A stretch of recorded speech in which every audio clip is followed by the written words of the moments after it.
Hello and welcome to episode 60 of the Berean Manifesto, brought to you by the Ecclesian House. This is Pastor Bill, and today we are kicking off part 1 of our 2-part Valentine series. In Acts 26, verse 14, Jesus is talking to Saul on the road to Damascus and says, "Saul, Saul, why are you persecuting me? It is hard for you to kick against the pricks." Here, Jesus is making reference to an old Hebrew proverb that would have been understood by anyone that Saul would have told this story to later. A prick is a sharp point made out of metal or wood that you either attach to the front of a cart or on the end of a stick, so that when the livestock that's pulling the cart kicks backwards, they would kick the prick. The pricks then would motivate the animal to keep moving forward. It is with that in mind that I present to you the title of today's podcast, True Love is a Prick. In Genesis 2:7, God created Adam. He formed him out of the dust of the ground and breathed the breath of life into his nostrils. Adam is considered to be the most perfect man ever created. We're talking about a time before sin had entered the hearts and minds of mankind, so he definitely had a leg up on you and I. The problem, however, is that Adam was found lacking. If we jump down to verse 18, we see that God says, "It is not good for the man to be alone." If Adam was indeed perfect and not lacking in any way, then he would have been self-sufficient, and it would have been fine for him to be alone, right? God goes on to say, "I will make a helper corresponding to him." The King James there says, "I will make an helpmeet for him." Or in Hebrew, it's 3 words, Asa, Azer, Neged. That Neged there, that they translated meet for him in the King James or corresponding to him in the Christian Standard Bible, is a word that means a front, that is, part opposite, specifically a counterpart. In practical use, you would use this when you were talking about 2 items that perfectly complement each other, like peanut butter and honey, or peanut butter and jelly, or peanut butter and chocolate, or peanut butter and celery. I've been watching my calories lately, and man, I like peanut butter. Oy. Okay, where one thing is weak, the other is strong. Where one is bitter, the other is sweet. Where one is slow to act, the other is fast. God auditioned several helpers for Adam by creating wild animals and birds. He brought each one to Adam to see what he would name them and if Adam would accept them as a good ghed, the perfect helpmeet. But Adam didn't find any of them to be good enough. And you probably know the rest of the story. God then put Adam into a deep sleep. Have you ever had surgery where they put you under before? I have.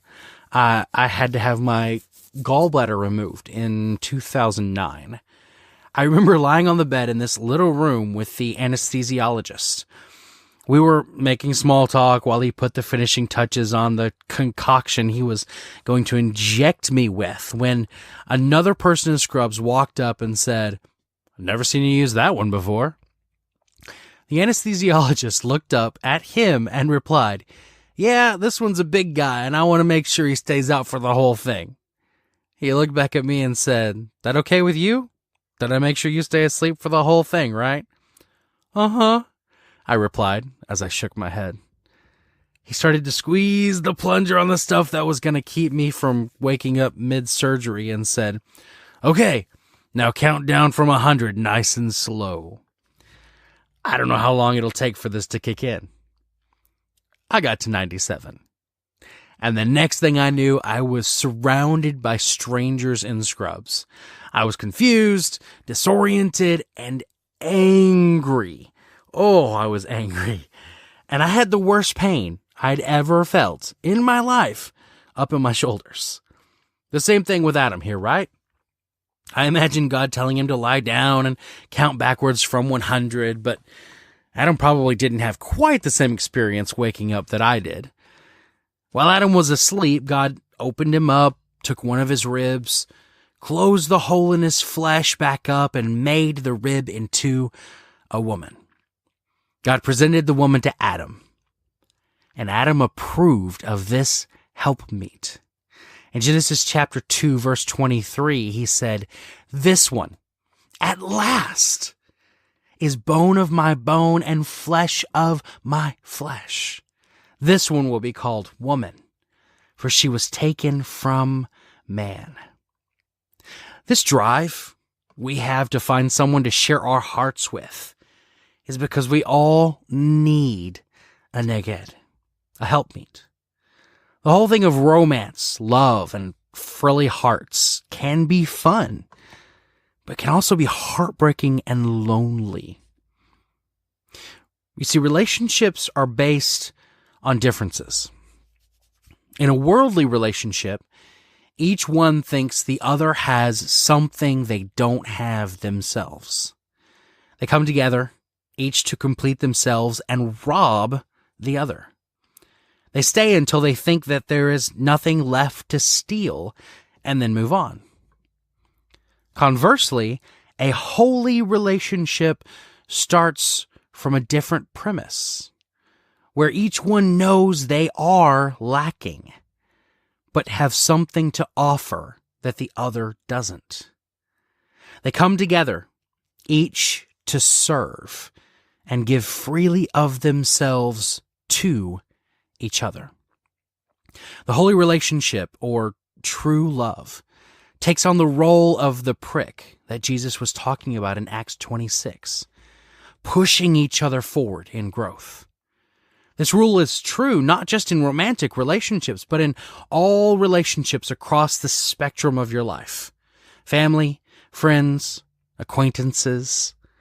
Just as Proverbs 27:17 says, "Iron sharpens iron, and one person sharpens another." This is what I keep in mind in all my relationships. I look for ways to help sharpen the other person, and I make myself vulnerable to them to sharpen me. If they fail to challenge me or lack the vulnerability to be challenged by me, then I make mental note and I proceed accordingly in my dealings with them.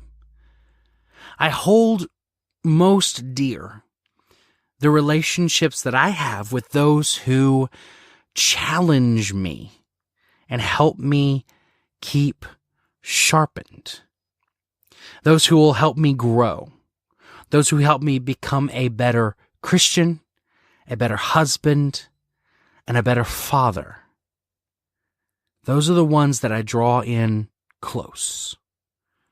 Those are the ones who I can trust will be a prick goading me forward for as long as we are in a season that God has put us in together. And honestly, I do it this way because if I'm not growing, if I'm not getting better, if I'm not working on myself and allowing myself to be open to others helping me grow, if I've rejected growth, then I'm just dying. This is Pastor Bill saying, until next time.